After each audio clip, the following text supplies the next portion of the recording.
Hello everyone, तो कैसे हैं आप लोग? बढ़िया एकदम।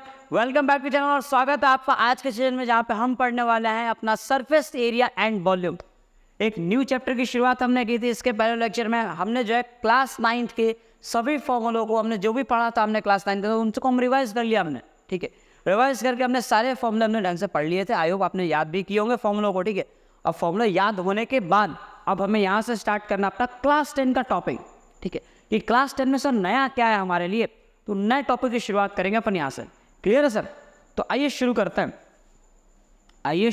हैं फटाफट से। पेन, कॉपी और एनसीईआरटी अपने साथ लेकर बैठे हैं ताकि आप चीज़ों को रिलेट कर पाओ, आप देख पाओगे क्या क्या चीज़ें एनसीईआरटी में आपके दी हुई है। ठीक है सर? अच्छा, तो from class 9 you are familiar with some of solids like cuboid, cone, cylinder and sphere, है ना। You have also learn how to find their surface areas and volume. सही बात है ना। ये क्यूबॉइड है, क्यूबॉइड कोई लेंथ ब्रेथ हाइट इक्वल का तो कोन बन जाएगा, आपका क्यूब बन जाएगा। ठीक है, फिर कोन आपने पढ़ा था ना, याद है? फिर सिलेंडर देखा था, स्फीयर देखा था, स्फीयर का आधा कर देंगे अपन, काट देंगे तो हेमिस्फीयर बन जाएगा। हेमिस्फीयर फिर सेमिस्फीयर कहते हैं उसको, है ना। ये सब चीज़ें अपन पढ़ चुके हैं। ठीक है, आगे देखते हैं। अच्छा, in our day to day life we come across a number of solids made up of combination of 2 or more of the basic solids as shown above. You must have seen a truck with a container fitted on its back. See figure, no? Carrying oil or water from one place to another. Is it in the shape of any of the 4 basic solids mentioned above? You may guess that it is made of cylinder with 2 hemispheres as its end. Exactly. अब देखो, इतनी अंग्रेजी के अंदर सिर्फ ये लिखा हुआ है कि आपने ऐसे डे टू डे लाइफ में ये चीज़ों को देखा होगा, बहुत बहुत कॉमन है, आपने देखा ही होगा। ठीक है, और अब जरा गेस करो कि ये जो शेप बना हुआ है ना, any of the 4 basic solids mention above, मतलब इस जो शेप है, इस शेप के अंदर क्या इनमें से कोई शेप का इन्वॉल्वमेंट है? एग्जैक्टली है। देखो, इनमें से ही शेप का इन्वॉल्वमेंट है। ये अगर हम देखें तो ये हमारा सिलेंडर वाला पार्ट हो जाएगा। हमें यहाँ तक देखो सिलेंडर नज़र आ रहा होगा। ठीक है, यहाँ तक हो गया सिलेंडर, और सिलेंडर के आगे जो सिलेंडर के आगे क्या है आपका? हेमिस्फीयर। सिलेंडर का आगे क्या हो जाएगा आपका? हेमिस्फीयर। तो ये हेमिस्फीयर है और ये भी आपका हेमिस्फीयर है। ठीक है, और ये आपका सिलेंडर हो गया यहाँ तक। तो ये बात आपको समझ आ जानी चाहिए। फिगर देखते ही आपको समझ आना चाहिए। मतलब सर क्लास 10 का नया क्या है? नया यही है कि आपको एक से अधिक फिगर को कंबाइन कर दिया जाएगा, और कंबाइन करने के बाद उसका सरफेस एरिया आपको निकालना होगा। और मैंने आपको बताया था, अगर आपको लेक्चर याद हो तो, कि कंबाइन करने से सरफेस कम हो जाता है। कंबाइन करने से सरफेस कम हो जाएगा। ठीक है सर, चलो आगे बढ़ते हैं। आगे क्या दिया हुआ ना, surface area of combination of solids, let's consider the seen in the figure, है ना। अब जरा उसको अगर हमने जो देखा था, अगर उस पर हम चर्चा करना चाहें तो आप नज़र आएगा आपको एक सिलेंडर और 2 हेमिस्फीयर। 2 हेमिस्फीयर, देखो अगर मैं इसको सरफेस 1 कह दूँ, इसको हम 2 कह दें, है ना। इसको आप अगर थर्ड सरफेस कहो, अच्छा थर्ड इसको मत कहो, आप ये बात सोच पा रहे हो कि यहाँ पे भी एक सर्कल बनेगा, है ना। इसको आप थर्ड सरफेस कह दो, ये आपका 4th हो गया, ये आपका 5th हो गया, ये 6th सरफेस है, और ये कितना 7th सरफेस है। टोटल इतने सरफेस हमने बनाए। अब कमाल की बात है कि जब आप इनको कंबाइन करो, जब आप इनको चिपकाओगे, तो आप देखो सेकंड सरफेस और थर्ड सरफेस आपस में चिपक जाएगा। तो मतलब ये जो पोर्शन है, ये पोर्शन हमें दिखेगा क्या? मैं ये पोर्शन दिखेगा ही नहीं, तो ये तो कम हो गया ना, ये कंबाइन हो जाएगा, ये पोर्शन गायब। अच्छा, जो आपका 5th और 6th जो सरफेस है, वो दोनों भी आपस में ऐड हो जाएंगे तो चिपक जाएंगे, तो दिखेंगे नहीं। मतलब ये वाला पोर्शन भी आपका हिडन हो जाएगा, हाइड हो जाएगा, ये पोर्शन नहीं दिखेगा। और कंबाइन होने के बाद आपके पास सिर्फ ये रिजल्टेंट फिगर आएगा, ये आपका रिजल्टेंट आएगा। समझ आ रही क्या ये बात? ऐसी कुछ और एग्जांपल अगर अपने को देखना है ना, तो एक कोन का एग्जांपल आप देख सकते हो, है ना। नॉर्मली एक कोन और एक हेमिस्फीयर लिया हमने। अब आप इन दोनों को जब आप सेम, है ना, इन सभी में एक कॉमन बात क्या है कि इनका रेडियस सेम है, सभी का ध्यान रखना, रेडियस सेम है। वरना मालूम पड़ा स्फीयर बड़ा हो गया और कोन आपने उसको पर दूसरा रखा, तो वैसा नहीं चलेगा। ठीक है, हाँ, आपने जो है इनका रेडियस सेम रखा, ये कंडीशन है। जब आप इनको एक दूसरे के ऊपर रखोगे तो देखो ये सरफेस 1, ये 2, और ये कितना हो गया आपका 3, और ये हो गया आपका 4। इंपॉर्टेंट ये है कि जब आप इनको ऐसे चिपकाओगे तो सेकंड और थर्ड सरफेस आपस में चिपक के गायब हो जाएंगे, वो सरफेस दिखेगा ही नहीं। आपको सिर्फ आउटर यानी सरफेस 1 और सरफेस 4 नजर आएगा, जो कि आपको दिख रहा है सरफेस 1 और सरफेस 4। तो ये 2 सरफेस से कम हो गए ना सर, बात समझ आई कि नहीं आई? ठीक है, ये 2 सरफेस आपके कम हो जाएंगे। चलो अब और आगे बढ़ते हैं। हमारे पास पहला एग्जाम्पल है क्या? ठीक। अच्छा, एग्जाम्पल करने से पहले कुछ इंपॉर्टेंट मुद्दे पे अपन चर्चा कर लेते हैं। ठीक है, हमारे चर्चा का मुद्दा क्या होगा? हमारे चर्चा का मुद्दा ये होगा, ठीक है, ज़रा ध्यान से देखो। एक स्फीयर को आपने मान लो कट किया आपने, तो आपसे अगर 2 हेमिस्फीयर बनेगा वो, ठीक है। 2 बन जाएगा आपका हेमिस्फीयर। अब जरा समझना, इन दोनों का इंडिविजुअल जो एरिया आएगा है ना, क्या इन दोनों को जोड़ने के बाद जो सरफेस फिगर बनेगा क्या उसका एरिया सेम आएगा क्या? मुझे इसका टोटल सरफेस एरिया निकालना है। क्या निकालना है? Total surface area. और इसका, अगर इसका टोटल सरफेस एरिया निकालना है तो अगर आपके दिमाग में ये बुद्धि आ रही है कि सर इसका टीएसए निकालूंगा मैं और फिर मैं निकालूंगा इसका टीएसए और फिर मैं दोनों को जोड़ दूंगा, फिर हम दोनों क्या कर देंगे? जोड़ देंगे। तो देखो आप, इसका टीएसए कितना था? 3πr² और इसका भी टीएसए कितना आ जाएगा? 3πr²। जब आप इनको ऐड करोगे तो आपको रिजल्ट मिलेगा 6πr², जबकि आपको पता है कि total surface area of sphere कितना होता है? 4πr²। ये तो 2πr² कम आ गया। एग्जैक्टली देख, एक आपका ये πr² और एक आपका ये πr², ये दोनों πr² ने एक दूसरे को ढक लिया, ये πr² दिखे ही नहीं, इसलिए 2πr² कम हो जाएंगे। आपका रिजल्ट जो है 4πr² आना आएगा, है ना। लेकिन आप इनको अगर टीएसए ऐड कर दोगे तो 6πr² आ रहा है। आना ये चाहिए और आ ये रहा है। तो आपको समझ आ रही क्या मुद्दा? इंपॉर्टेंट क्या है? जब भी आपको टीएसए निकालना है कंबाइंड फिगर का, तो आपको एक्चुअल में जो दोनों फिगर है, कंबाइंड फिगर 2 फिगर है 3 फिगर है, आपको उनके सीएसए निकालने पड़ेंगे और सीएसए निकाल के जोड़ना पड़ेगा, तब जाके आपको फिगर का टीएसए मिलेगा। ये बात समझ आ रही कि नहीं आ रही? ठीक है, अच्छा, तो इस चीज़ को हम आगे समझेंगे कैसे सर? ठीक है, तो आगे जरा समझते हैं अपन। ठीक है, let's consider the figure, how do we find such problem. ठीक है, ये तो अपन ने कर लिया था। हमने और कुछ देखा था क्या? ये भी हमने कर लिया था। ठीक है, चलो आप क्वेश्चन से शुरुआत करते हैं। कुछ शिकायत क्वेश्चन से अपन शुरुआत करते हैं। ठीक है, तो ये हमारे पास क्वेश्चन, ये हमारा क्वेश्चन है और क्वेश्चन के अंदर हमें दिया हुआ है कि इसमें एक राशिद नाम का लड़का लड़की है, जो भी है ना, राशिद नाम का एक लड़का लड़की है। ठीक है, ठीक है सर। तो उसका बोला कि गॉट अ प्लेइंग टॉय, उसे जो है एक लट्टू मिला। गॉट अ प्लेइंग टॉय, लट्टू, एज हिज बर्थडे प्रेजेंट, उसके बर्थडे के प्रेजेंट पे एक लट्टू मिला। अच्छा, क्या लिखा? Which surprisingly had no colour on it, he wanted to colour it with his crayons, the top is shaped like a cone surmounted by a hemisphere, the entire top is 5 centimetre in height and the diameter of the top is 3.5 centimetre. अब जरा ध्यान से समझना, ये आपका top है। अगर आप इस टॉप को ब्रेक करके लिखो, ब्रेक करके बनाओ आप इस शेप को, तो आपको नजर आएगा कि ये ऐसे कोन बन रहे हैं। और इसके ऊपर है ना, इसके ऊपर अगर आप देखो तो आपको इसके ऊपर जो सेम इसी रेडियस का एक हेमिस्फीयर नजर आना चाहिए। ये दोनों को कंबाइन किया जा रहा है। अब आपको कलर करना है, समझो क्या करना है? आपको कलर करना है। आप मेरी बात ध्यान से समझोगे तो आपको एक बार में समझ में आ जाएगी। मान लो अगर ये लट्टू है, मुझे नजर आ रहा है कि ये हेमिस्फीयर और कोन से बना हुआ है, तो जब मुझे कलर करना होगा तो देखो मैं बेझिझक यहाँ पे मैं कलर कर दूंगा। ठीक है, मैंने मान लो इसको पीला पीला कर दिया, चलो ठीक है, समझ आ गया। मैं इसको जो है ऊपर वाले को मैंने रेड रेड कलर कर दिया, ये भी समझ आ रहा है मुझे यहाँ तक। अच्छा ठीक है सर, आप ये समझो अगर लट्टू है मतलब ये तो कंबाइन होगा, तो क्या मैं इसको कट करूँगा? क्या बीच से कट करके ऐसा होगा कि मैं इसको कलर करूँगा काट के, फिर मैं इसको कलर करूँगा और फिर मैं दोनों को वापस चिपका दूंगा? नहीं, मैं ऐसा नहीं करूँगा। अरे भाई लट्टू तो लट्टू को मैं काट के थोड़ी अंदर पेंट करने जाऊँगा, वो तो मैं करूँगा नहीं ना। तो मतलब क्या है? मतलब ये सरफेस पे पेंट होगा ही नहीं, मत, क्योंकि ये सरफेस तो दिख ही नहीं रहा है। और अगर ये सरफेस नहीं दिख रहा है तो आपको इसको इंक्लूड नहीं करना है। अब आप जरा ध्यान से समझो, एक कोन के अंदर आपने अगर इस सरफेस को इंक्लूड नहीं किया है ना, ऊपर वाले को इंक्लूड नहीं किया, सिर्फ नीचे वाला सरफेस लिया, तो सिर्फ नीचे वाले सरफेस को अगर याद हो तो हम कहते हैं curved surface area of cone. Okay sir. और ऊपर वाले हेमिस्फीयर में भी देखो, अगर आप इसको इंक्लूड ना करो तो बची हुए फिगर को अपन क्या कहते हैं? सीएसए कहते हैं, टीएसए नहीं कहते। ये क्या हो जाएगा आपका? CSA of hemisphere.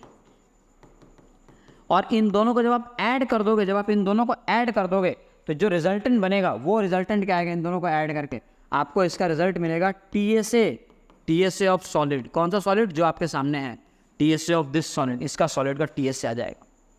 और उसके टोटल सरफेस पे ही तो पेंट करेगा, तो मतलब हमें टीएसए निकालना है बेसिकली। समझ में आ गया क्या? ऐसे में सारे क्वेश्चन नहीं समझा पाऊंगा, ये पहला सवाल इसमें तो इसको डिटेल में समझा दे कहाँ क्या करना है आपको। बाकी इस चैप्टर के अंदर आपको इमेजिन ही करना पड़ेगा कि इसमें ऐसा कौन सा वो सरफेस नहीं दिखेगा, उस सरफेस के बारे में आप चिंता छोड़ देना। ज़्यादातर सवालों के अंदर आप इंडिविजुअल फिगर का सीएसए अगर आप जोड़ दोगे ना, तो टोटल उसका टीएसए आ जाएगा। आप ऑब्जर्व करना, ऑलमोस्ट हर सवाल में हम इसका सीएसए और इसका सीएसए जोड़ देंगे, हमें नेट टीएसए मिल जाएगा। डन, आगे बढ़ेंगे। चलो, तो पहले तो इन चीज़ों को मिटा दिया जाता है, इसको पहले मिटा दो, है ना। ये मिटाने के बाद ही हम थोड़ा सा इसमें आगे बढ़ पाएंगे। तो हमारे पास दिया हुआ है कि इसकी नेट हाइट जो है 5 सेंटीमीटर है। क्या क्या आपको करना है, यहाँ पे आप ऐसे ड्रॉ करो, ठीक है। चलो, तो हम सब देख पा रहे हैं कि इसकी नेट हाइट अगर 5 है, डायमीटर 3.5 है, ठीक है। तो मुझे तो इसका ये तो इसका रेडियस है और मुझे सिर्फ कोन का हाइट चाहिए, मतलब मुझे सिर्फ इतना चाहिए। ये ऊपर वाला तो माइनस करना पड़ेगा, माइनस तो करना पड़ेगा। कैसे माइनस करेंगे, देखो टोटल 5 सेंटीमीटर। अच्छा, अगर डायमीटर आपका 3.5 है, इसका मतलब कि डायमीटर जो है वो 7/2 सेंटीमीटर होगा। समझ आया कि नहीं आया? 3.5 है ना, उसको 7/2 सेंटीमीटर हम लिख सकते हैं। अच्छा सर, तो रेडियस कितना हो जाएगा? रेडियस उसका आधा हो जाएगा, 7/2 का आधा कितना हो जाएगा? 7/4 सेंटीमीटर। ये होगा रेडियस आपका, और ये आपका रेडियस ही तो है। ये क्या है? ये रेडियस है, तो ये भी कितना आ जाएगा आपका? 7/4। अच्छा, ये 7/4 होगा। तो सर नीचे वाला कितना होगा? तो नीचे वाला अगर आपको निकालना, टोटल कितना है? 5। तो 5 में से अगर मैं माइनस कर दूँ 7/4 को, तो 5 4 जा 20, 20 माइनस 7 कितना आ जाएगा? 13/4 आ जाएगा। मतलब ये हाइट कितनी आ जाएगी आपकी? 13/4। कोन की हाइट आ गई 13/4। यहाँ तक समझ आ गया क्या मुद्दा? चलो आगे बढ़ते हैं। अगर यहाँ तक समझ आ जा रहा है तो आपको और क्या निकालना है? इस कोन का स्लैंट हाइट आपको निकालना होगा। ये बात कैसे मालूम पड़े? मान लो अगर आप ये बात नहीं समझ पा रहे हो तो ये बात हम सब कैसे करेंगे? अगर ये बात आप ना समझ पाएँ तो आप इन्हें कैसे सॉल्व करोगे? तो इन्हें सॉल्व करने के लिए आप जो है थोड़ा ऐसे ही आप, ठीक है, कैसे मालूम पड़ेगा सर कि मुझे कैसे क्या क्या निकालना है? तो आप पहले फॉर्मूला लगा दो। ऐसा करो कि TSA of solid, TSA of लट्टू, लट्टू लिख लो, इज इक्वल टू क्या हो जाएगा? CSA ऑफ, किसका CSA लिया हमने? हेमिस्फीयर, हेमिस्फीयर प्लस क्या आ जाएगा? CSA of cone. तो नेक्स्ट लाइन में आप लिखो हेमिस्फीयर का CSA कितना हो जाएगा? 2πr², और ये कितना हो जाएगा आपका? πrl। अब यहाँ पे आप देख पाओगे कि आपको स्लैंट हाइट की जरूरत है, आपको L निकालना पड़ेगा, स्मॉल l। अच्छा सर, L का फॉर्मूला पढ़ा था क्या आपने बचपन में? L² इज इक्वल टू क्या होता है? h का स्क्वायर प्लस r का स्क्वायर होता है, बाय पाइथागोरस थ्योरम भी कह सकते हो आप।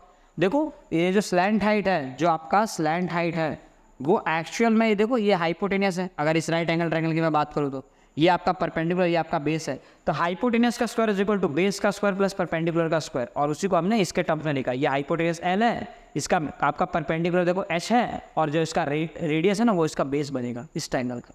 तो आप यहाँ पे इसे अप्लाई कर दो। जब आप अप्लाई करोगे तो आपका आंसर भी आ जाएगा। L² is equal to H कितना है? 13/4 रख दो, होल स्क्वायर। रेडियस कितना है इसका? 7/4, तो 7/4 का होल स्क्वायर। जब हम ऐसा करेंगे सर तो हमें मिलेगा 169 डिवाइड बाई 16, और ये आ जाएगा 49 divide by 16। So L² is equal to ये आ जाएगा 218 divide by 16। So L is equal to आ जाएगा √218 डिवाइड बाई 4। क्लियर है? अच्छा, अब √218 की सर वैल्यू क्या आएगी? अब ये कैसे बता दें हम आपको √218 की वैल्यू क्या आएगी?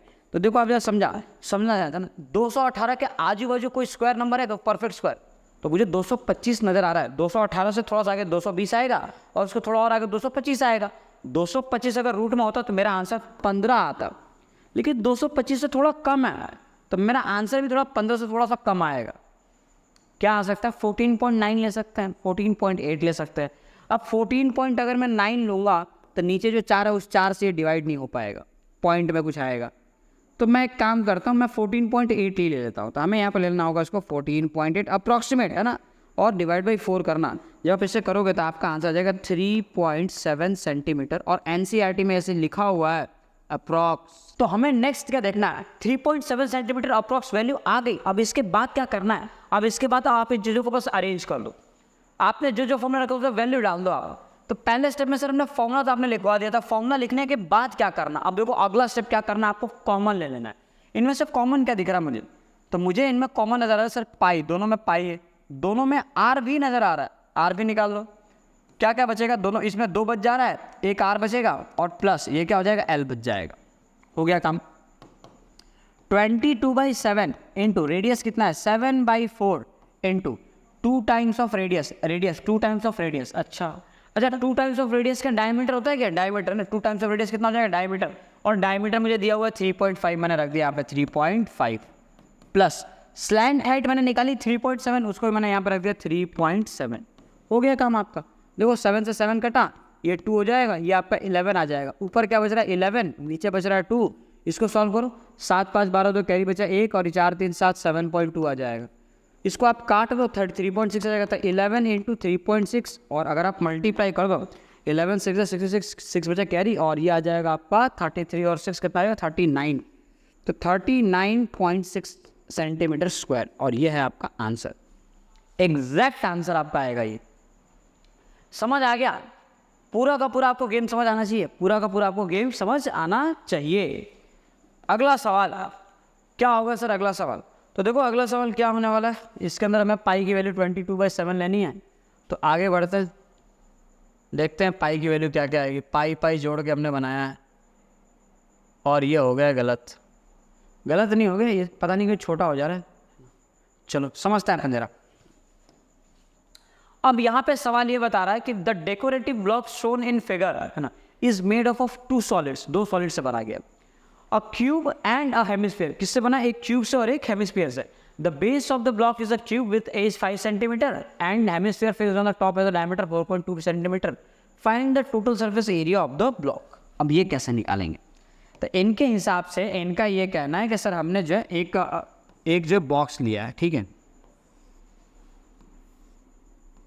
ये हमारा बॉक्स, ठीक है, और इसको जो हम ऐसे कंबाइन कर दे रहे हैं, इसको जो है हम ऐसे कंबाइन कर दे रहे हैं, ठीक है सर, इसको हमने कर दिया यहाँ पे ऐसे कंबाइन, तो ये एक बॉक्स बन गया। अब इस बॉक्स के ऊपर जो है एक सर्कल हेमिस्फीयर रखा हुआ, एक रखा हुआ हेमिस्फीयर, जो कि कुछ ऐसा नज़ारा दिखा रहा है। ये एक हेमिस्फीयर, इसको हमने कलर भी कर दिया, ये थोड़ा अच्छा भी लग रहा है, हमें डायग्राम से समझ में भी आ रहा है, ठीक है, अच्छी बात है। अब इसका जो आपको दिया हुआ है, ये दिया हुआ है 5 सेंटीमीटर, ये क्यूब है, मतलब इसकी लेंथ ब्रेथ हाइट सब 5 सेंटीमीटर की हो जाएगी, सबके सब 5 सेंटीमीटर की आ जाएंगे। डन। अब आपको निकालना है इसका TSA। अब सोचो कैसे निकालेंगे, तो आपको सबसे पहले तो TSA ऑफ क्यूब लेना पड़ेगा, अगर इसका TSA निकालना है तो हम यहाँ पे लिखेंगे, इसको हम थोड़ा सा अगर छोटा कर दें, ठीक है, आई होप ये छोटा हो जाए, चलो हो तो गया, बहुत अच्छी बात है, हो गया। इस चीज़ को आप यहाँ पे मैं रख देते हैं, आपको समझ आएगा, ठीक है, ये आपको यहाँ से समझ आना चाहिए। चलो अब हम यहाँ से लिखते हैं, ठीक है, TSA ऑफ सॉलिड, तो TSA of solid is equal to, सबसे पहले इसका क्यूब है ना, तो क्यूब है ना, क्यूब का TSA क्या हो जाएगा 6a², पहला पार्ट क्लियर करना। अच्छा, क्या 6 के 6 साइड लेंगे? हाँ, 6 के 6 साइड लेंगे ना अपन, लेकिन देखो एक साइड जो ऊपर वाली जो इसकी साइड है, ऊपर वाले साइड में एक दिक्कत आएगी यार। क्या दिक्कत आएगी? आपको पूरा नज़र नहीं आएगा, आपको देखो ये साइड वाला नज़र आएगा, ये नज़र आएगा ना, और ये सारा नज़र आएगा, लेकिन ये बीच में दिख रहा है, बीच में जितनी देर में ये सर्कल है, ये सर्कल वाले पार्ट में आपको नज़र नहीं आएगा इस क्यूबॉइड का हिस्सा। समझो अगर क्यूबॉइड जो है पूरा अगर ब्लैक कलर का है और आपने इसके ऊपर एक ये रख दिया हेमिस्फीयर, तो आपको पूरा ब्लैक नज़र आएगा, लेकिन जितने हिस्से में क्यूबॉइड रखा, वो हेमिस्फीयर रखा हुआ है, वो हिस्सा ब्लैक नज़र नहीं आएगा, क्योंकि वहाँ पे तो ये हेमिस्फीयर रखा हुआ है। तो आपको वो कौन सा शेप है? सर्कुलर शेप है ना, हेमिस्फीयर किस शेप में रहेगा? सर्कुलर शेप में नजर आएगा आपको। तो आपको एक सर्कल माइनस करना पड़ेगा सर, मतलब मुझे 6a² में से एक सर्कल माइनस करना पड़ेगा। तो 6a² माइनस क्या आ जाएगा? माइनस माइनस माइनस आ जाएगा आपका πr²। चलो यहाँ तक तो समझ आ गया सर। 6a² में से πr² माइनस कर दिया मैंने। चलो अब आगे बताओ सर, अब आगे समझो। आपको ये नज़र नहीं आया, लेकिन हेमिस्फीयर के ऊपर वाला पार्ट, ये पार्ट तो आपको नज़र आएगा ना सर, ये पार्ट तो ऐसा, ये पार्ट तो आपको दिखेगा ही है ना। ऊपर वाला पोर्शन कैसे छोड़ सकते हैं आप? ये ऊपर वाला पोर्शन तो आपको लेना पड़ेगा, ये ऊपर वाला पोर्शन जो ग्रीन कलर का वो आपको लेना पड़ेगा। नीचे वाला पोर्शन जो है, आपको ये पोर्शन नहीं दिख रहा था तो आपने ये पोर्शन को माइनस कर दिया, तो ऊपर वाले पोर्शन को तो आपको लेना पड़ेगा ना सर, तो ऊपर वाले पोर्शन को आपको ऐड भी करना पड़ेगा। अब आपको अगर याद हो, देखो हमने ये पोर्शन को माइनस कर दिया, अगर आपको याद हो तो हमको ऊपर वाले पोर्शन का जो फॉर्मूला होता है क्या होता है? CSA है ना, इसे कहते हैं CSA ऑफ हेमिस्फीयर, और CSA ऑफ हेमिस्फीयर क्या होता है? 2πr² होता है, तो उसको आप ऐड कर दो 2πr²। अब इससे क्या हुआ? देखो 6a² रहेगा, 2πr² में से एक πr² सब्ट्रैक्ट कर दो तो आंसर क्या आ जाएगा? +πr²। वैल्यू रख दो 6 × a² यानी 5² प्लस 22/7 इंटू रेडियस का स्क्वायर। अब देखो यहाँ पर डायमीटर दिया हुआ है 4.2 सेंटीमीटर, डायमीटर अगर 4.2 सेंटीमीटर दिया हुआ है, इसका तो सर रेडियस जो है 2.1 सेंटीमीटर आ जाएगा, बिल्कुल एग्जैक्टली आ जाएगा। तो रेडियस यानी 2.1 है ना, अब 2.1 इंटू 2.1, 7 से कटोगे 0.3 आ जाएगा ये, ठीक है। और कुछ कर पाओगे? 6 × 5² 25, 25 × 6 कितना? 150 आता है, 150 प्लस 22 ना 22, तो 22 इंटू ये कितना आ जाएगा आपका, ये आंसर आ जाएगा 0 पॉइंट ना, इसको पॉइंट लगा दो और 3, तो 0.63 आपका आंसर आ जाएगा, 0.63। ठीक है, समझ आया क्या? 0 पॉइंट कितना आ जाएगा 63। अब आप इसको मल्टीप्लाई कर दो तो 150 प्लस 22 3 जा 66, कैरी बचा 6, 22 6 जा 132 और 6 आ गया तो ना कितना आ जाएगा 138 आ जाएगा। तो 13 कैरी बचा और 22 इंटू 0 0 हो जाएगा तो बचेगा आपका 13। तो ये आ गया 13.86। इनको ऐड कर लो तो कितना आ जाएगा 163.86 सेंटीमीटर स्क्वायर। तो ये है आपका फाइनल आंसर। समझ आया क्या है? ये है आपका फाइनल आंसर इस वाले क्वेश्चन का। आगे बढ़े आप। Now let's move to the अगला सवाल। ठीक है, क्या है हमारे पास अगला सवाल? अगला एग्जांपल है sir, wooden toy rocket is in the shape of cone mounted on a cylinder as shown in the figure. ठीक है sir, the height of the entire rocket is 26 centimetre when the height of the conical part is 6 centimetre. ठीक है, the base of the conical portion has a diameter of 5 centimetre. Clear है? समझ आएगा अपने को? ठीक है, अब देखो कैसे करना। आपको क्या बोला है ना, ध्यान से एक बार है ना आगे चीज देख लो। While the base diameter of the cylindrical portion is 3 cm, if the conical portion is to be painted orange, conical portion को ऑरेंज पेंट करना है, मतलब ये वाला जो पार्ट है ये ऑरेंज कलर का दिखेगा। क्लियर? ये वाला पार्ट ऑरेंज कलर का नजर आएगा। ठीक है, ये समझ में आ गया हमें। ये पार्ट सर ऑरेंज कलर का नजर आएगा। तो एक काम करते हैं, हमें यहाँ पे खुद से एक बार बना लेते हैं। ठीक है, ऑरेंज कलर का ना, तो हम यहाँ पे बिल्ड कर लेते हैं। ठीक है, अपने को ज़्यादा बेहतरीन तरीके से समझ में आ जाएगा। तो कौन कौन कौन कौन आप कैसे बनाओगे देखो। ठीक है सर, ये हो गया आपका ऑरेंज कलर का, और इससे हमने कोन बनाने के लिए हम क्या करेंगे, इसको जो है कुछ ऐसा शेप दे देंगे। तो ये आपको कोन नज़र आ रहा होगा। डन। अब इस कोन के नीचे क्या एक सिलेंडर है सर। कोन के नीचे क्या है? एक सिलेंडर जिससे रॉकेट बन रहा है। ठीक है, और इसको येलो पेंट करना है। हाँ, इसको येलो पेंट करना है। तो इसको एक काम करो, इसको आप कर दो येलो। तो ये आपका येलो, ये काम करो येलो की जगह हम ना इसमें कुछ और कलर भर देते। इसको हमने ग्रीन कर दिया ना, ग्रीन कर दिया। ठीक है सर, तो ये आपको समझा कि दोनों अलग अलग कलर से पेंट करने हैं। अब दोनों में फ़र्क क्या? देखो, दोनों में कुछ कुछ चीज़ें का आपको फ़र्क आएगा। दोनों को मैंने अलग अलग कलर दिखा दिया, आपको समझ आ गया। दोनों में आपको ध्यान किस बात का रखना है, इनकी हाइट अलग अलग है। अब पहली बात, अगर 6 सेंटीमीटर का ये टोटल 26 तो नीचे वाला कितना आ जाएगा? 20 सेंटीमीटर का आ जाएगा। क्लियर है? चलो, तो अब ये थोड़ा ज़्यादा वाहियात लगना शुरू हो गया है। ठीक है, अब ये बहुत वाहियात नज़र आया तो इसको हम नहीं करेंगे। अब हम वापस से अपने पहले वाले शेप पे आ गए। ठीक है, तो ये 6 सेंटीमीटर है। अब इसका मतलब ये हुआ सर कि इसके नीचे वाला जो फिगर है, ये जो हाइट है ना, ये आपका 20 सेंटीमीटर हो जाएगा। एग्जैक्टली ये 20 सेंटीमीटर हो जाएगा। अब मुझे निकालना है find the area of the rocket painted with each of this colour. तो हम पहले निकालते हैं एरिया ऑफ कोनिकल पार्ट का एरिया क्या आएगा। अब जरा समझो, कोनिकल पार्ट में सबसे पहले आपको CSA लेना होगा। किसका? कोन का। तो हम लेंगे CSA ऑफ कोन। तो हमने लिखा CSA ऑफ कोन प्लस, और क्या प्लस करना है? अच्छा, आप ये नीचे वाला पोर्शन इमेजिन कर सकते हो, ये कैसा नजर आएगा? देखो, ये एक रिंग बनेगा। कैसे रिंग बनेगा सर? रिंग कैसे बनेगा? सबसे पहले आपको देखो कोन का सर्कल मिलेगा ऐसे, फिर इस कोन के बाद ये सिलेंडर का सर्कल मिलेगा। तो ये इसके अंदर एक और सर्कल नजर आएगा। ये कुछ ऐसा दिखेगा, ऐसा दिख रहा है, ये कुछ इस शेप का नजर आएगा ये। अब दोनों में फ़र्क क्या है? एक का डायमीटर 5 सेंटीमीटर का और एक का डायमीटर 3 सेंटीमीटर का है। अब समझो कितना पोर्शन आपको दिखेगा। ये वाला जो पोर्शन है, इस पोर्शन में तो आपको लकड़ी है ना, लकड़ी इससे बाहर निकला हुआ ऐसे, तो आप सिर्फ इतना ही पोर्शन देख पाओगे ना सर। और इसे हम एरिया ऑफ रिंग कहते हैं, याद है? इसे कहा जाता है एरिया ऑफ रिंग। और एरिया ऑफ रिंग का आपने बचपन में एक फॉर्मूला पढ़ा होगा, कैसे निकालते हैं अपन area of ring? Area of ring निकाला जाता है पाई, है ना, एरिया ऑफ रिंग कह लो। तो इससे हम ऐड कह देंगे plus plus plus plus area of ring. अच्छा, दोनों का फॉर्मूला बता दूंगा मैं। अब देखो, CSA ऑफ कोन क्या होता है? ये होता है pi R L. Area of ring क्या होता है? पाई कैपिटल आर का स्क्वायर माइनस स्मॉल आर का स्क्वायर। कैपिटल आर मतलब बड़े वाले सर्कल का ना, बड़े वाले का रेडियस, और ये क्या हो जाएगा? छोटे वाले का रेडियस। दोनों को आपको माइनस करना होगा। समझ आएगा दोनों का स्क्वायर? तो ये होता है आपका एरिया ऑफ रिंग। अब पाई की जगह होगा 22/7। रेडियस कितना आ जाएगा? रेडियस कितना दिया होगा? अब रेडियस किसका आएगा समझो? ये कोन की बात कर रहा हूँ मैं, कोन। तो रेडियस भी आपको कोन का लेना पड़ेगा। रेडियस किसका लेना पड़ेगा? कोन का। तो आप एक काम कीजिए, हम कोन के रेडियस को कैपिटल आर ले लेते हैं ताकि कन्फ्यूजन ना हो। तो पाई कैपिटल आर इंटू एल कर दिया मैंने। ठीक है, तो कैपिटल आर, कैपिटल रेडियस कितना आ जाएगा? आपको देखो कोन का रेडियस दिया हुआ है 5 सेंटीमीटर इसका डायमीटर, तो रेडियस कितना आ जाएगा 5/2। तो ये आपका आ गया 5/2 इंटू स्लैंट हाइट निकालना पड़ेगा। अब कोन का स्लैंट हाइट तो नहीं है हमारे पास, कोन का स्लैंट हाइट हमारे पास नहीं है, तो ये कैसे निकाला जाएगा सर? कोन का स्लैंट हाइट कैसे निकाला जाएगा? देखो, तो कोन का स्लैंट हाइट कैसे निकाला जाएगा? उन चीज़ों को निकालने के लिए आपको जो है यहाँ पे थोड़ी बहुत कैलकुलेशन करनी पड़ेगी। आ जाओ करते हैं। तो slant height of cone is equal to H का स्क्वायर प्लस आर का स्क्वायर होता है। L square is equal to height, है ना।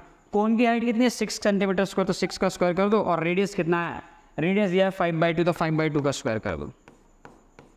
सो यहाँ से L square is equal to 36 plus 25/4, 4 से आप वो कर दो। L square is equal to, है ना, 4 6 24, कैरी बचा 2 बचेगा, और 4 6 12 और 2 कितना हो जाएगा? 12 और 2 हो जाएगा आपका 14। तो 144 प्लस 25 डिवाइडेड बाई 4।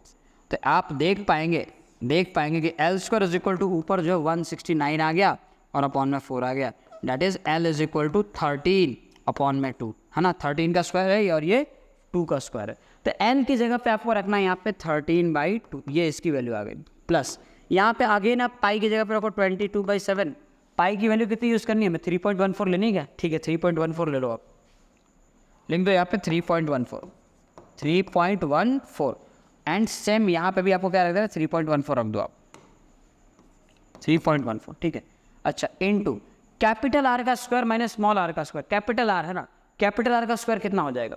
ये 5/2 और ये 3/2, तो रख दो ना 5/2 का स्क्वायर, 5/2 का स्क्वायर माइनस 3/2 का स्क्वायर। हो गया आपका काम। ठीक है, अब सॉल्व करते हैं। देखो अब क्या करेंगे, इस 2 से अब काटा पीटी शुरू करना पड़ेगा ना। इस 2 से आप इसको पहले काट दो, ये हो जाएगा आपका 1.57 इंटू क्या कर दो? इंटू आप जो है 13 से मल्टीप्लाई कर दो। तो 13 5 7 है ना, तो 13 7 91, कैरी बचा 9, और 13 5 65 और 9 कितना हो जाएगा आपका? 65 और 9 हो जाएगा आपका 74, तो कैरी बचा 7, और 13 और 7 कितना हो जाएगा? 20.41 आ गया, 20.41 आ गया। इसको मल्टीप्लाई करके इंटू अभी 5 बाकी है, इंटू 5 और डिवाइड बाई 2 है। प्लस इसमें क्या करोगे? 3.14। अब इसको जरा सॉल्व कर लेते हैं। ठीक है, 5/2 का स्क्वायर है ना, यहाँ पे सॉल्व कर लो तो कितना आ जाएगा? 25/4 माइनस ये कितना आ जाएगा? 9/4, तो 25 माइनस 9 कितना आ जाएगा? 16/4, कट के कितना आंसर आ गया? 4 आ गया। समझ आया कि नहीं यार? 25/4 और ये कितना था? 9/4 माइनस कर तो 16/4, आंसर आपका आ गया 4।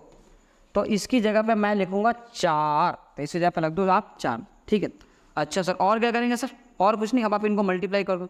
तो 5 1 जा 5 आएगा, 5 4 जा 20, कैरी बच गया यहाँ पे आपका 2, 5 इंटू 0 0 हो जाएगा, तो 2 रह जाएगा, और 5 2 जा आपका आ जाएगा 10।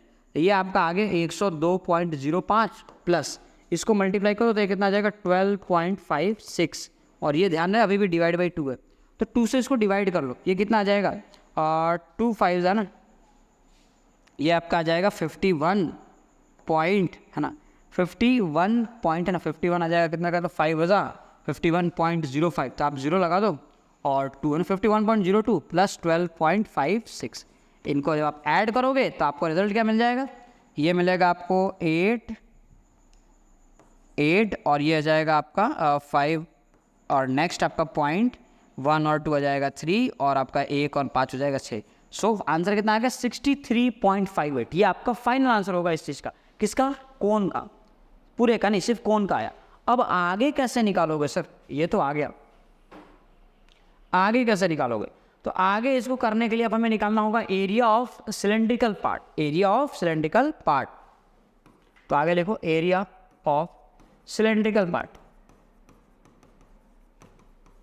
तो ये कितना आएगा? अब देखो सिलेंड्रिकल पार्ट में आपको ये वाला पोर्शन लेना पड़ेगा पूरा का पूरा, ठीक है। तो इसको कहेंगे CSA ऑफ सिलेंडर। ये आपका आ गया CSA ऑफ सिलेंडर, एंड इसमें प्लस क्या करेंगे? Base of cylinder. दिख रहा है ये बेस ऑफ सिलेंडर, ये भी तो ऐड करना पड़ेगा आपको, तो प्लस करेंगे upon base of cylinder, base of cylinder कर दो ऐड। ये कितना आ जाएगा? ये आपका आ जाएगा 2πRH, और ये आपका हो जाएगा πr²। दोनों में से πr को ले लो कॉमन, तो क्या बचेगा? 2h प्लस r, तो 3.14 इंटू रेडियस। अब ये रेडियस कौन सा? सिलेंडर का रेडियस, और सिलेंडर का रेडियस दिया हुआ आपको 3/2 इंटू 2h आपको सिलेंडर के हाइट का डबल करना है, सिलेंडर की हाइट का डबल करना है। तो सिलेंडर की हाइट अगर आपको ध्यान में हो तो सिलेंडर की हाइट हमने बताई थी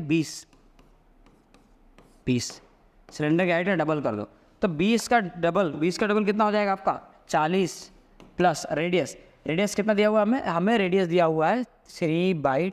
बस हो गया आपका काम, सॉल्व करो। ये कट के कितना आ जाएगा, ये आपका आ जाएगा 1.57, ठीक है 1.57 इंटू 3 कर लो तो ये हो जाएगा आपका 3 7 21, कैरी बचा तो 3 और 2 बच गया आपका, 3 बचे 15, 15 तो आ गया 17, 7 कैरी बचा 1 और 3 एकम 3 और 1 हो जाएगा 4 तो 4.71 और इंटू इसका हम एल्सियम ले लेंगे तो आ जाएगा आपका 80 प्लस 3 83 डिवाइड बाई। अब आप इसको डिवाइड करो 2 से तो 4.71 प्लस 2 से डिवाइड करो कितना आ जाएगा 2 4 8 और 2 1 0.5 41.5 आ गया। अब इन दोनों को हमें क्या करना है मल्टीप्लाई करना है, इन दोनों को हमें करना है मल्टीप्लाई 41.5 इंटू 41.5 इनको मल्टीप्लाई करो और मल्टीप्लाई करके आपका आंसर आ जाएगा। अब जरा समझो, इनको मल्टीप्लाई करके आंसर आ जाएगा। अब फाइनल आंसर क्या होगा हमारा, आपका फाइनल आंसर होगा ये 63.58 प्लस ये मल्टीप्लाई करके जो भी आपका आंसर आता है XYZ है ना, इसको मल्टीप्लाई करके जो भी आपका आंसर है इन दोनों को आपको जोड़ देना है। इनको जैसे ही आप जोड़ दोगे आपका आंसर आ जाएगा। क्लियरली समझ आया क्या, जोड़ के आपका इसका आंसर आ जाएगा। डन। चलो बढ़ते हैं नेक्स्ट क्वेश्चन की तरफ। अगला सवाल आपको दिया Mayank made a bird bath है ना, bird bath for his garden. अब देखो मयंक नाम का एक लड़का है, उसने बर्ड बाथ अपने गार्डन में बनाया था। अब वो बर्ड बाथ के हमें जो फिगर दे रखा है और उसका तो कुछ डायमेंशन दिया हुआ है, हमें बोला गया कि आपको निकालना है इसका एरिया। अब वो आप कैसे निकालोगे सर, तो सीधी बात है कि ये ना Mayank made a cylinder with hemispherical depression at one end the height of cylinder, ठीक है। तब तो समझो एक सिलेंड्रिकल शेप का उसने वो ले लिया, तो ये खोखला दिख रहा है आपको है ना, खोखला, इसके एक एंड पे हेमिस्फीयर ऐसे फंसा दिया और नीचे ये स्टैंड है। तो स्टैंड के बारे में सोचना नहीं है हमें, इसके बारे में सिर्फ निकालना, ठीक है। चलो तो इसे कैसे निकालोगे सर, तो TSA of bird bath is equal to, देखो पहले आपका आ जाएगा CSA ऑफ सिलेंडर प्लस और क्या आ जाएगा एक हेमिस्फीयर आ जाएगा, हेमिस्फीयर का CSA, क्योंकि ऊपर से पैक थोड़ी है, ऊपर से खाली है तो आपको ऊपर वाला पार्ट नहीं लेना है। अगर ऊपर वाला पार्ट लेना होता तो वो हो जाता TSA, लेकिन ऊपर वाला पार्ट नहीं लेंगे तो क्या हो जाएगा सिर्फ CSA आ जाएगा। तो plus CSA of hemisphere. Done. अब इन दोनों चीजों को मिला के जोड़ दो तो ये क्या हो जाएगा, ये हो जाएगा आपका 2πRH और ये हो जाएगा आपका 2πr²। अब 2πr को ले लो कॉमन तो कितना हो जाएगा सर, ये हो जाएगा H प्लस R। हो गया काम खत्म, आंसर आ गया आपका। तो 2 इंटू 22/7 इंटू रेडियस कितना है इसका, रेडियस दिया है कि 30 है ना, 30 दिया है ना, और रेडियस 30 सेंटीमीटर है तो ये आ जाएगा 30 और into H plus R, height कितना 1.45। देखो ये 1.45 मीटर है और ये यहाँ पे सेंटीमीटर है, यूनिट का खास ध्यान रखना। 1.45 मीटर का मतलब क्या हो गया, ये हो गया 145 सेंटीमीटर। तो यहाँ पे आपको 145 प्लस रेडियस कितना है 30, इनको ऐड कर देना है। अब नेक्स्ट स्टेप में जब आप आगे बढ़ोगे तो 2 इंटू 22/7 इंटू 30 है ना, तो एक काम करो 2 इंटू 30 को तो हम 60 लिख सकते हैं, इसको लिख दो आपका ना, सिंप्लीफाई करते जाओ तो ये हो जाएगा आपका 60 और ये 7 से तो कटते नज़र नहीं आ रहा मुझे, 175 7 से कटेगा क्या, 7 थे जान और कट जाएगा, ठीक है 60। 2 इंटू 30 60 आ गया आपका, इंटू क्या दिया हुआ 22 दिया हुआ और डिवाइड बाई क्या 7 है। और इसको आप जब ऐड करोगे आप तो कितना आ जाएगा, ये आपका आ जाएगा 5 7 और 1, 7 से काट दो तो 7 2 14 और 3 5 7 5 25 टाइम में कट गया। अब आप कर दो मल्टीप्लाई तो 25 6 आज आपका आ जाएगा 150, तो ये हो गया आपका 1500 है ना, 25 6 150 और 1500 है ना, M2 22 करना अपने को, तो 22 से मल्टीप्लाई भी कर दिया हमने तो ये आपका आएगा 0, ये आ जाएगा 0 और 22 5 होता है 110, फिर एक और 0, फिर आगे 11, 22 1 22 और 11 कितना आ जाएगा 33 है ना, तो ये आ गया 33,000 सेंटीमीटर स्क्वायर। तो ये आपका आंसर है। अगर आप इसको मीटर स्क्वायर में आंसर देना चाहते हो तो मीटर स्क्वायर के लिए आपको क्या डिवाइड बाई 10,000 कर देना होगा, तो ये जो आपका 3.3 मीटर स्क्वायर समथिंग इसका आंसर आ जाएगा। 1 2 3 4, हाँ एग्जैक्ट 4 0 बाद पॉइंट है, 3.3 मीटर स्क्वायर, ये मीटर स्क्वायर और ये इसका सेंटीमीटर स्क्वायर। क्लियर है, समझ आ गया आपको। आगे बढ़े अपन। चलो अगला सवाल करते हैं। अगला सवाल है राइट ट्रू और false and justify your answer. ठीक है, एग्जाम्पल का सवाल है ये। वही सोचो मैं ट्रू फॉल्स कहाँ से आ गया। तो एग्जाम्पल का सवाल है ये, एनसीईआरटी एग्जाम्पल का। इफ अ सॉलिड को, चलो आपको समझ में तो आ ही रहा होगा, राइट ट्रू और फॉल्स करना अपने को। थोड़ा सा इसको एक्सपेंड कर देते हैं। तो इनके हिसाब से ये दिया हुआ है कि if a solid cone of base radius R and height H is placed over a solid cylinder having same base radius and height as that of cone, then the curve surface area of the shape is. ठीक है, तो इनके हिसाब से देखो इन्होंने क्या बताया कि आपको क्या करना है, एक है ना, if a solid cone of radius R, तो एक सॉलिड कोन ले लिया, एक सॉलिड कोन ले लिया जिसका रेडियस जो है आर है। ठीक है, is placed over a cylinder having same base and height.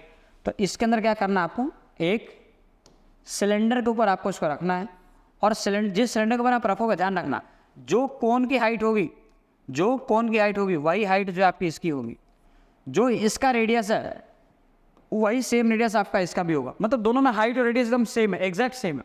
अच्छा, फिर आगे क्या बोला, then the curve surface area of this shape. तो आपको इस शेप का कर्व सरफेस एरिया बताना। तो कर्व सरफेस एरिया मतलब कैसे आएगा, कर्व सरफेस एरिया कैसे आएगा, तो आप इसका सी से निकालो, इसका सी से निकालो और दोनों को जोड़ दो। बात समझ आई कि नहीं आई? इसका सी से और इसका सी से दोनों को जोड़ दो। सर अभी तक तो टोटल सरफेस एरिया पूछ रहा होता, तो टोटल सरफेस एरिया अगर पूछा होता तो आपको ये नीचे वाला बेस भी लेना पड़ता, लेकिन वो आपसे पूछा नहीं है, आपको पूछा सिर्फ सी से। तो सी से के अंदर आपको बेस नहीं लेना, आपको इसका सी से और इसका सी से निकाल के जोड़ देना। तो आ जाओ करते हैं अपन। बताओ इसका सी से क्या, इसका सी से आ जाएगा पाई आर एल और इसका आ जाएगा आपका 2 पाई आर एच। सही है, तो मुझे सर 2 पाई आर एच नज़र आ रहा है, मतलब ये तो सही है, ट्रू है ये। लेकिन यहाँ पे पाई आर नज़र आ रहा है, एल नज़र नहीं आ रहा है ना, ये एल नज़र नहीं आ रहा। तो इसको अगर आपको ढंग से याद हो, है ना, ढंग से अगर याद हो, तो आपको पता है कि एल का जो फॉर्मूला होगा, L square is equal to होता है एच का स्क्वायर प्लस आर का स्क्वायर, और यहाँ से एल इज इक्वल टू मिलेगा under root H square plus R square. अब एल की जगह ये रख दो, तो देखो पाई आर, और इसके बाद पाई आर के बगल में क्या आ जाएगा, under root H square plus R square. ठीक है, और प्लस 2 पाई आर एच। तो ये आपका आंसर आएगा, और एग्जैक्ट आपका वही लिखा हुआ है। मतलब ये जो लिखा है वो स्टेटमेंट ट्रू है, फॉल्स नहीं है, ध्यान रखना। ठीक है, चलो आगे बढ़े अपन। अगला सवाल, two identical cubes side A are joint end to end, then the total surface area of the resulting cuboid is 12a square. देखते हैं है ना कितना आएगा। तो इनका कहना यह है कि आपने दो क्यूबॉइड को आप ज्वाइन कर दो एंड टू एंड। तो पहले तो एक काम करते हैं, दो क्यूब को आप ज्वाइन कर दो, दो क्यूब को हम ज्वाइन कर देते हैं। तो हमने पहले एक क्यूबॉइड बना लेते हैं, फिर इस क्यूबॉइड के अंदर जो है हम दो क्यूब दिखा देंगे आपको। कैसे करेंगे सर आप ये कमाल, देखो मैं आप देखते जाओ, आपको बस नज़र आना स्टार्ट हो जाएगा। ठीक है, धीरे धीरे आपको नज़र आना स्टार्ट हो जाएगा, मैंने कहा है तो नज़र आना भी चाहिए। ठीक है सर, तो इसको ऐसे कर दो और इसको कर दो आप ऐसे। आपको दो अलग अलग कीबोर्ड नज़र आ रहा है क्या, दोनों को कंबाइन किया गया, जोड़ा गया है। ठीक है, अब इनकी जो साइड लेंथ है वो ए है, तो ये ए सेंटीमीटर, ये भी ए सेंटीमीटर, ये आपका ए सेंटीमीटर और ये ए सेंटीमीटर। देखो जब इनको आप जोड़ोगे तो इनके चौड़ाई पे, इनके बेस पे कोई फ़र्क नहीं पड़ रहा है, इसके हाइट पे भी कोई फ़र्क नहीं पड़ रहा, लेकिन इसका जो लेंथ है देखो वो a प्लस ए कितना हो जाएगा, 2a हो जाएगा। इसका मतलब कि मुझे लेंथ लेना है इसका 2a, है ना, इसका ब्रेथ लेना होगा a और हाइट लेना होगा a। अब आप निकालो टोटल सरफेस एरिया। तो TSA of cuboid, TSA of cuboid equal क्या होता है, 2 into LV plus BH plus HL। तो 2 की जगह पे 2 रखो, L कितना आएगा 2a, और इसका बेस कितना है वो भी a है, प्लस बेस इंटू हाइट, तो base into height breath into height ना, ये दिख रहा है a और a हो जाएंगे, तो a इंटू ए हो जाएगा ये, प्लस हाइट इंटू लेंथ, तो हाइट भी इसकी a है लेकिन इसकी लेंथ कितनी है 2 है। अब इनको आप मल्टीप्लाई करके जोड़ दो, तो 2 टाइम्स, अब देखो ये कितना हो जाएगा 2a का स्क्वायर है, 2a का स्क्वायर। अच्छा ये कितना आ जाएगा a स्क्वायर, है ना, इसको लिख दो आप a का स्क्वायर, और ये भी कितना आ जाएगा, ये भी आपका आ जाएगा 2a का स्क्वायर। जब आप इनको जोड़ दोगे तो ये आपको मिलेगा 2 टाइम्स ऑफ 2 3 और ये 2 5, तो 5a स्क्वायर आपको अंदर मिल रहा है। आपको अंदर क्या मिल रहा है 5a स्क्वायर। मल्टीप्लाई करो कितना आ जाएगा, आपका आंसर आ रहा है 10a स्क्वायर। अरे लेकिन ये तो 12a स्क्वायर दिया है, मतलब ये गलत दिया हुआ है, 12a स्क्वायर नहीं होगा। क्यूबॉइड का एरिया कितना आ जाएगा 10a स्क्वायर। आप अपने एनसीईआरटी का पहला सवाल करना है ना, इस एक्सरसाइज का पहला सवाल एनसीईआरटी का 12.1 का पहला क्वेश्चन, उस पर दिया हुआ है कि दो आइडेंटिकल क्यूब है जिनका वॉल्यूम 64 सेंटीमीटर क्यूब दिया हुआ है। कितना? 64 सेंटीमीटर क्यूब उनका वॉल्यूम है। तो इसका मतलब सर उनकी जो साइड लेंथ है वो 4 सेंटीमीटर आ गई। हाँ, और बोला गया कि उन दोनों को कंबाइन करने पर जो क्यूबॉइड बनेगा उसका आंसर क्या आएगा।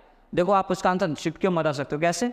आपको क्या करना है, इसके अंदर बस वैल्यू रख दो, मैं एक की जगह 4 रख दो, तो 10 टाइम्स ऑफ 4 का स्क्वायर, तो ये आपका आ जाएगा 16, और 16 इंटू 10 कितना आ जाएगा? 160। देखो इसका आंसर 160 आ जाएगा। चेक कर लो आप, 13.1 का पहला सवाल चेक कर लेना, ठीक है। तो ये फॉर्मूला आपको ऐसे काम आएगा। डन। चलो, तो आज के लेक्चर को अपन यहीं पे ख़त्म करेंगे। ये हमारे लेक्चर का आखिरी सवाल था। इसके बाद है ना, इसके बाद हम बढ़ेंगे नेक्स्ट लेक्चर की तरफ, ठीक है। नेक्स्ट लेक्चर में हमारे पास क्या होगा, नेक्स्ट लेक्चर में हम सॉल्व करेंगे हम इसके एक्सरसाइज के क्वेश्चंस वगैरह, है ना, और उसके बाद volume of combination of solid आएगा, ठीक है सर। चलो, तो आई होप ना आपको आज का लेक्चर जो अच्छे से समझ में आया होगा। थोड़ा सा कॉम्प्लेक्स होता है ये विजुअलाइज कर पाना, अगर आप विजुअलाइज कर पाओ तो आपको बहुत अच्छे समझ में आ जाएगा, ठीक है।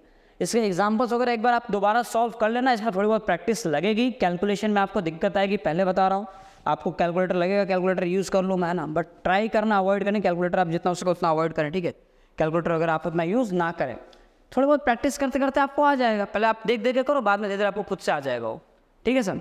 तो चलिए फिर पढ़ाई करते रहना, मिलते हैं अपन नेक्स्ट लेक्चर में। टिल दैट पढ़ते रहें। ऑल द बेस्ट सभी को, बाय।